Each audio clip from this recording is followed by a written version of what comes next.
రాజులకు రాజు ప్రభులకు ప్రభు అయిన యేసుక్రీస్తు నామంన మీకు శుభములు. ఈరోజు దేవుడు మనకు అనుగ్రహించిన వాగ్దానము ప్రవక్త అయిన ఇర్మియా వ్రాసిన గ్రంథము 1వ అధ్యాయము 19వ వచనము. వారు నీతో యుద్ధము చేతురు గాని నిన్ను విడిపించుటకు నేను నీకు తోడై ఉన్నందున వారు నీపైన విజయం పొందజాలరు. ఇదే యెహోవా వాక్కు.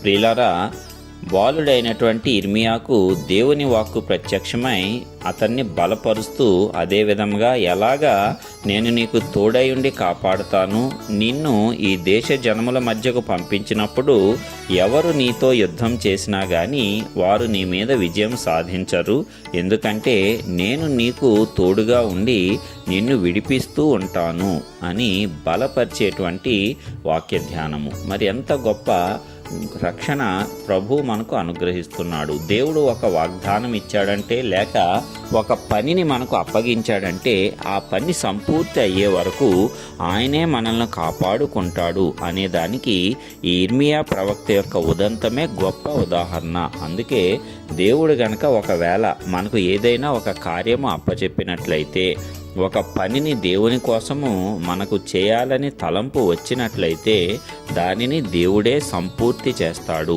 ఆ మార్గంలో ఎన్ని ఆటంకాలున్నా, ఎంతమంది శత్రువులు ఉన్నా, ఎన్ని భయంకరమైనటువంటి పరిస్థితులు ఎదురైనా సరే వాటన్నిటినీ కూడా నీకు ఏమాత్రమూ హాని చేయనీయకుండా దేవుడు కాపాడుకుంటూ వాటిపైన నీకు విజయంనిస్తూ దేవుడు నీకు అప్పగించిన దాన్ని సంపూర్తిగా నీవు పూర్తి చేసే వరకు, ముగించే వరకు దేవుడు నీకు తోడుగా ఉంటాడు. మరి యేసయ్య జీవితంలో కూడా అదే రీతిగా దేవుడు తోడు ఉండటం జరిగింది. అనేక మార్లు శాస్త్రులు, పరిసయ్యులు ఆయనను చంపివేయాలని ప్రణాళికలు రచించుకున్నారు. రాళ్ళు రువ్వారు, అట్లాగే కొండ శిఖరంపైకి తీసుకువెళ్ళి తలకిందులుగా పడవేయాలనుకున్నారు. ఇలాగా అనేక రకాలుగా ఆయన్ను కూడా హింసించి చంపివేద్దామనుకున్నారు. కానీ ఆయన యొక్క పని ముగించక ముందు ఏ నరుడు కూడా ఆయనకు హాని చేయలేకపోయారు. అదేవిధంగా మనము చూసినట్లయితే అనేక మంది అపోస్తుల జీవితాలను కూడా దేవుడు అలాగే కాపాడుకుంటూ వచ్చాడు. మరి అపోస్తులైనటువంటి పౌలును అనేక మార్లు హింసించి చంపాలని ప్రయత్నించినా సరే, రాళ్ళు రువ్వి చచ్చిపోయాడని పట్టణం వెలుపట పడవేసినా సరే, మరి మరుసటి దినమునే లేచి సువార్త ప్రకటించటానికి దేవుడు గొప్ప కృపను చూపించాడు. అంటే తన భక్తుల విషయంలో, తన యొక్క కార్యము జరిగించు వారి విషయంలో ఆయన యొక్క ప్రణాళిక అంత స్పష్టంగా ఉన్నది. ఆ ప్రణాళిక ముగించే వరకు శత్రువు ఎన్ని ఆటంకాలు కలుగజేసినా సరే, ఎంతమంది నీ మీదకి యుద్ధానికి వచ్చినా సరే, ఏ ఒక్కరూ కూడా, ఏ పరిస్థితి కూడా నీ మీద విజయము సాధింపజాలవు. ఇది మనమందరము గనక గుర్తుపెట్టుకున్నట్లయితే ధైర్యముగా దేవుని యొక్క పనిని కొనసాగించగలము.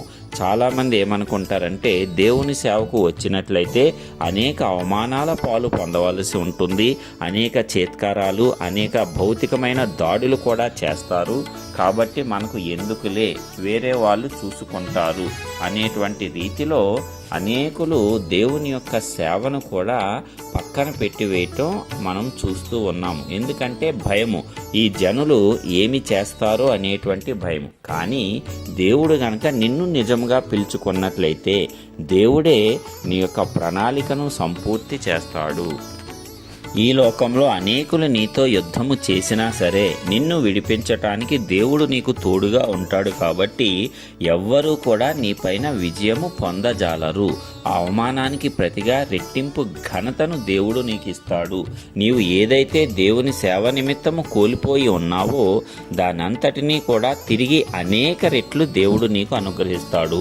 మరి పేతురు అడిగినప్పుడు మరి దేవుడు అదే చెప్పాడు కదా, యేసయ్య నా నిమిత్తం మీరు ఈ భూలోకంలో ఏది కోల్పోయినా ఇహలోకంలోనూ పరలోకంలోనూ అనేక రెట్లు పొందుకుంటారు అని బలపరచటం జరిగింది. నిజమే.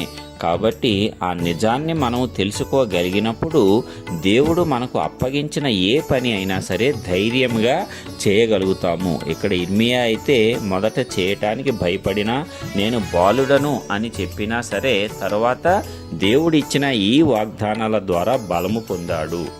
తరువాతి కాలంలో అనేక హింసలు పొందాడు, చాలా మార్లు దుఃఖపడ్డాడు. దుఃఖపడే ప్రవక్తగా కూడా ఇర్మియాకు పేరుంది కదా. ఆ రీతిగా ఆ ఇర్మియా అనేక కష్టాలు పొందినా సరే దేవుడు మొదట చేసిన ఈ వాగ్దానాలను బట్టి ధైర్యం తెచ్చుకొని వాటన్నిటి ద్వారా ముందుకు సాగి చివరకు విజయవంతమైనటువంటి ప్రవక్తగా అనేక రాజుల యొక్క పర్యాయాలలో ఆయన పని చేయటం మనము చూస్తున్నాము. కాబట్టి ప్రియులారా, దేవుడు మనకు ఏదైనా సరే ఒక కార్యము చేయమని ఇచ్చినప్పుడు మనము అది చేయను అని తప్పించుకొని పోకూడదు. మనకు ఉన్నటువంటి బలహీనతలు మనము సాకుగా చూపించకూడదు. ఎందుకంటే మనలను సృజించిన వాడు ఆయనే. మన బలహీనతలను బలముగా మార్చుకోగలిగిన శక్తిమంతుడు కూడా ఆయనే.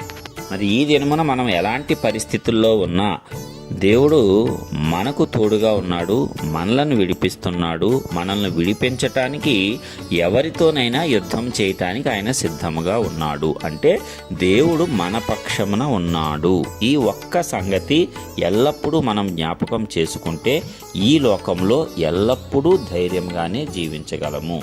మరి ఇలాంటి జీవితాన్ని, ధైర్యం కలిగినటువంటి జీవితాన్ని, దేవుడు మనకు తోడుగా ఉన్నాడు అనేటువంటి జీవితాన్ని, ప్రతి ఒక్క విపత్తు నుంచి ఆయన మనలను విడిపిస్తాడు అనేటువంటి ధైర్యం కలిగిన జీవితాన్ని మనమందరము జీవించి ఈ లోకంలో దేవుడు మనకు అప్పగించిన దానిని విజయవంతంగా పూర్తి చేయటానికి పరిశుద్ధాత్మ దేవుడు మనందరికీ తన యొక్క కృపను విస్తరించునుగాక.